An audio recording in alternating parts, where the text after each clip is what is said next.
Hello, welcome students. Okay, in last video we have discussed some basic concepts related with the differentiation, means open ball, interior point, boundary point, open set.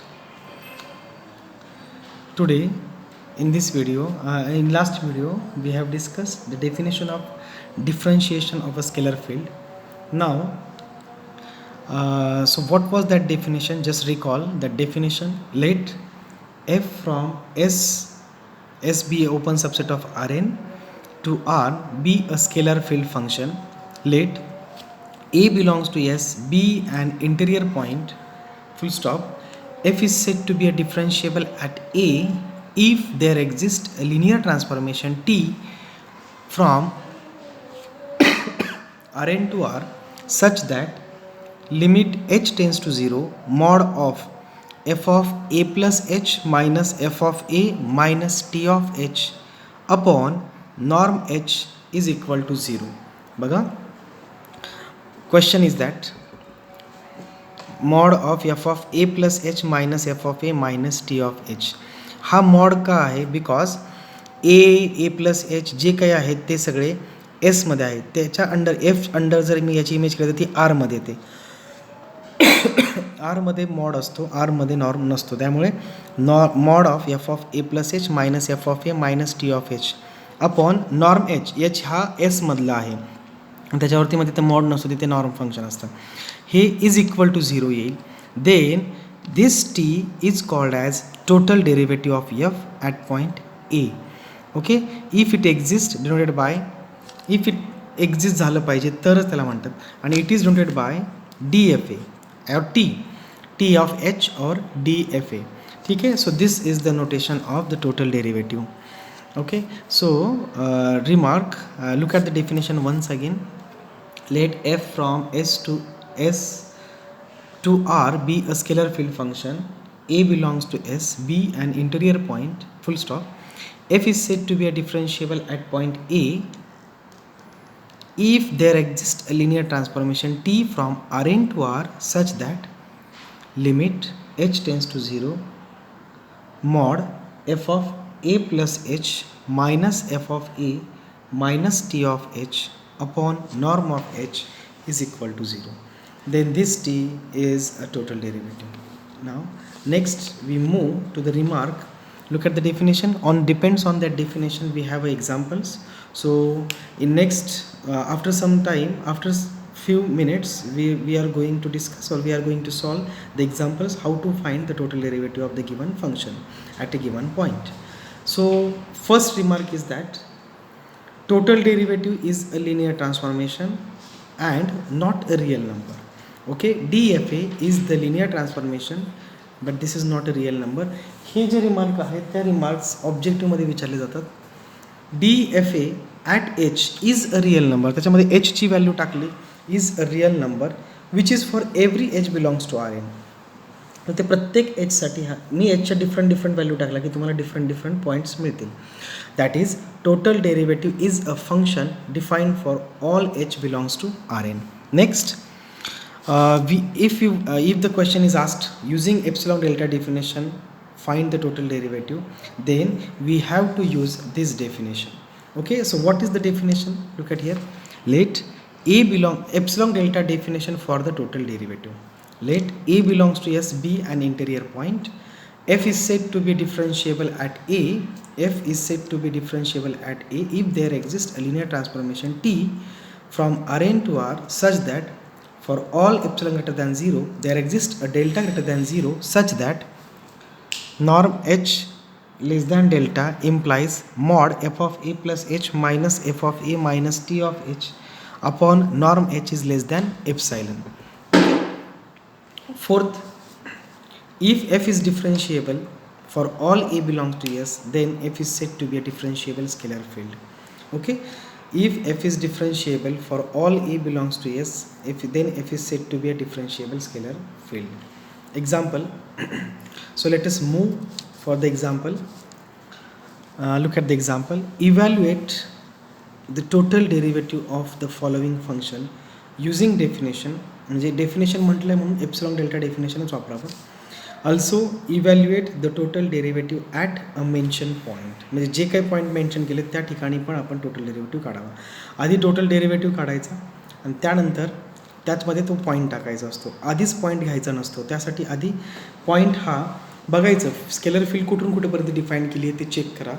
जर इथे आता first example बघा, F of X Y Z means x Y Z 3 dimension R3 to R scalar field define केले, म्हणून इथे H तुमचा असणार आहे H1 H2 H3 आणि ए सुरुवातीला असणार आहे A1 A2 A3.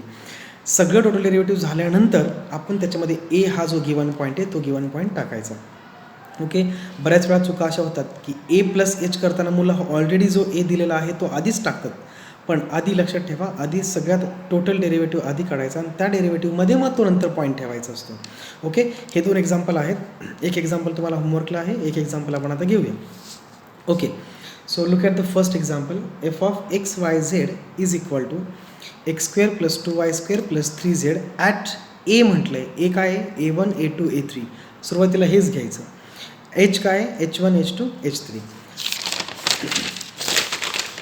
Okay, so F of A plus H becomes, A plus H काय बनेल? A1 plus H1 A2 plus H2 A3 plus H3.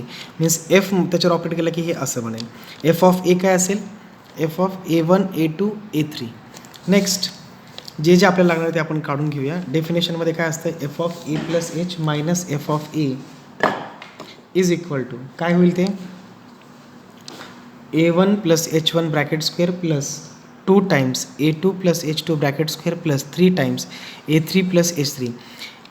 F of A plus H म्हणजे एक्सच्या जागी हे टाका, वायच्या जागी हे टाका आणि झेडच्या जागी हे टाकलं तर तुम्हाला हे मिळालं. Minus F of A A1 square plus 2A2 square plus 3A3. आता हे एक्सपान्शन सॉल्व करून घ्या. ज्या जाणाऱ्या टर्म्स आहेत त्या कॅन्सल करा तर तुम्हाला काय मिळालं? F of A plus H minus F of A is equal to H1 square plus twice H2 square plus twice A1 H1 plus 4A2 H2. आता हा एकमेकाला कॅन्सल झाला तर त्यामुळे plus 3H3. So this is my H1 square plus twice H2 square plus twice A1 H1 plus 4A2 H2 plus 3H3. This is my F of A plus H minus F of A. आता आपल्याला suggesting linear form काय असतो तर बघा इथूनच आपल्याला answer मिळणार आहे. Suggesting linear form is from here. Just तुम्हाला ज्या ज्या टर्मची डिग्री एकापेक्षा जास्त त्या टर्म्स निग्लेक्ट करायच्या आणि जे काही राहील ते टी ऑफ एच घेऊन टाकायचं. आता बघा ह्या H1ची डिग्री किती आहे? 2. H2ची डिग्री किती आहे? 2. तर हे लिनियर नाही आहे. लिनियर म्हणजे एक रेशियन डिग्री 1 असणारं टर्म हे आहे बघा. So suggesting linear terms are T of H is twice A1 H1 plus 4A2 H2 plus 3A3.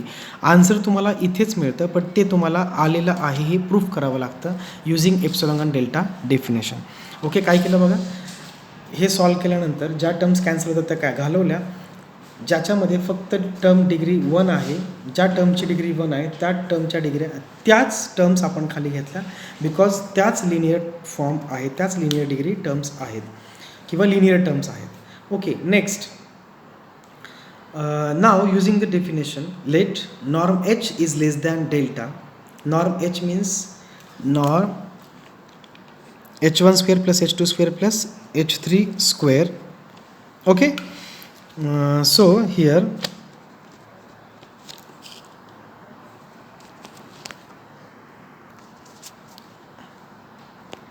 okay, so here norm h means square root of H1 square plus H2 square plus H3 square is less than delta, implies mod f of a plus h minus f of a minus t of h upon norm h is equal to mod H1 square plus twice H2 square plus twice A1 H1 plus 4A2 H2 plus 3H3. हे जे आहे ह्या दोघांची subtraction minus T of H आपण काय घेतलं आहे तर सजेस्टिंग लिनियर फॉर्म इथं टेकला minus twice A1 H1 minus 4A2 H3 minus 3H3. ज्या ज्या टर्म्स इथे गेल्या हे एकमेकाला कॅन्सल होऊन जाईल, राहील फक्त H1 square plus twice H2 square. So H1 square positive term H2 square positive term तर मॉडची गरज नाही. So here we are taking separate partition of this means H1 square upon this plus twice H2 square upon this, but this is less than he term h1 square is less than h1 square plus h2 square plus h3 square, कारण ही term जी आहे h1 square is less than h1 square plus h2 square plus h3. Similarly h2 square is less than h1 square plus h2 square plus h3 square. ह्या दोन्ही इथे टाकल्या, हे divide by तर आहेच, but look at here, हा x आहे तर हा स्क्वेअर रूट एक्स आहे, हा एक्स आहे तर हा स्क्वेअर रूट एक्स आहे. सो इकडचा खालचा वरच्याशी कॅन्सल केला तर काय राहील, less than square root of h1 square plus h2 square plus h3 square plus 2 times square root of h1 square plus h2 square plus h3 square. But ह्या दोघांची सबट्रॅक्शन ॲडिशन केली तर काय होईल, 3 times h1 square plus h2 square plus h3 square, which is, but this term is less than delta, means हा जो हे जे आहे which is less than 3 delta. म्हणजे मला काय भेटलं बघा, ही term is less than 3 delta. तर choosing epsilon is equal to 3 delta, we get mod of f of a plus h minus f of a minus t of h upon norm h which is less than epsilon भेटला, कारण मी ह्याला काय choose केला, दिस is माय एप्सायलन. म्हणजे काय झालं, हे लेस than epsilon आलं, म्हणजे norm h is less than delta. त्यावेळेस मला काय भेटलं, ही जी टर्म आहे F of mod of F of A plus H minus F of A minus T of H upon norm H, हे लेस दॅन काय भेटलं, एप्सायलन भेटलं. म्हणजे काय झालं, डेल्टा आणि एप्सिलॉन इंटररिलेटेड झाले. Implies limit H tends to 0 mod F of A plus H minus F of A minus T of H is upon norm H is equal to काय झाला, 0. म्हणजे ती डेफिनेशन सॅटिस्फाईड झाली. हे epsilon delta definition satisfy झाली, म्हणजे दिस is equal to काय झाला, 0 झाला. मग हा 0 झाला म्हणजे एफ काय झाला, डिफरन्शिएबल झाला. ॲट कुठे, at point A1 A2 A3. आपला टोटल डेरिव्हेटिव्ह काय आला, T of H is twice a1 h1 plus 4 a2 h2 plus 3 h3. Okay, and F is differentiable, म्हणजे झाला टोटल डेरिव्हेटिव्ह मिळाला, म्हणजे एफ इज डिफरन्शिएबल झाला. And T of H at point A is twice a1 h1 plus 4 a2 h2 plus 3 h3. यामध्ये एच्या ठिकाणी 1 -1 0 हे point टाकल्यानंतर तुम्हाला जे आन्सर भेटेल ते answer T of H is twice h1 minus 4h2 plus 3h3. This is my total derivative, means and F is differentiable झाला. टोटल डेरिव्हेटिव्ह भेटला म्हणजे एफ हा काय होतो, डिफरन्शिएबल होतो. Next you have a homework, just solve this homework at home and just forward the answer on WhatsApp group. If you have any problem you can ask. Okay, so before solving this problem, you just go to the previous problem and just understand the each and every concept whatever we have discussed. तुम्हाला मागे जाऊन तो problem बघून त्याच्यामध्ये काय कळलं किंवा काय नाही हे सगळं चेक करून घ्या आणि तुम्ही त्याच्यावरती ॲनालिसिस करा. प्रत्येक पॉईंट और प्रत्येक step he step by step बघा, जेणेकरून तुम्हाला आयडिया क्लिअर होतील. ओके, अजून सॉल्ड एक्झाम्पल आहेत ते बुक्समध्ये आहेत, त्या बुककडे जा, त्या बुकमध्ये ते एक्झाम्पल आहेत. मी त्याचे फोटोग्राफ तुमच्या व्हॉट्सअप ग्रुपवरती पाठवेन आणि एक्सरसाइजचा फोटो पाठवेन. Okay, next we have next topic is what, properties of a total derivative. Okay, so properties of total derivative means what, actually total derivative काय आहे ते तुम्हाला कन्सेप्ट कळला असेल की जर स्केलर फील्ड फंक्शन जर डिफरन्शिएबल झालं की जे डेरिव्हेटिव्ह मिळतं that is the total derivative. Okay, तो टोटल डेरिव्हेटिव्ह काढणं आपल्यासाठी महत्त्वाचं आहे. मी टोटल डेरिव्हेटिव्ह भेटला की आपण म्हणू शकतो स्केलर फील्ड ही डिफरन्शिएबल आहे. सो प्रॉपर्टीज, आता uniqueness of a total derivative. Uniqueness म्हणजे जो काही टोटल डेरिव्हेटिव्ह मिळेल हा तुमचा युनिकच असेल, तो एकापेक्षा जास्त असू शकणार नाही. सो बघा आता, let f from S to Rn S to R be a scalar field and let S be a non-empty open subset of Rn. If f is differentiable at A belongs to S, then the total derivative of f at A is unique. Okay, means total derivative हा unique असतो. ह्याचा उपयोग तुम्हाला objective क्वेश्चनसाठी होतो. Next second number property is let S be a non-empty open subset of Rn. let A belongs to S and बघा आता A हा S मधला आहे and F, G from S to R be a scalar field differentiable at A. बघा F and G दोन्ही differentiable at point A आहे. then their addition and subtraction is also differentiable, means f plus g and f minus g is also differentiable at point A, and total derivative or df plus g at point A is dfa plus dga, or df minus g at point A is dfa minus dga. So this is the second property. Next, f is the, you know that f is the scalar field, and if I multiply that f by alpha, it becomes a scalar field once again. If f is differentiable, then alpha f is also differentiable. Alpha f is differentiable at point A, and derivative of alpha f at point A is alpha is the scalar, we can take it outside, means alpha dfa, where alpha is the scalar. So these two are the properties of a total derivative. Remaining properties whatever we will discuss in next video, because there are two main properties are there, which are relatively important regarding the examination of regarding the university examination. Okay, depending on that property you have a problem, so we will discuss that properties in next video, and the remaining examples, whatever the remaining examples on the total derivative, we will discuss later on. So up to this, you should try this problem at home. Just find out the total derivative. If you have a more and more problem, you just go through the book. In book there are so many solved problems are there, so you just go through it, and if you have still you have any problem, you can ask me anytime. So up to this, take care, bye.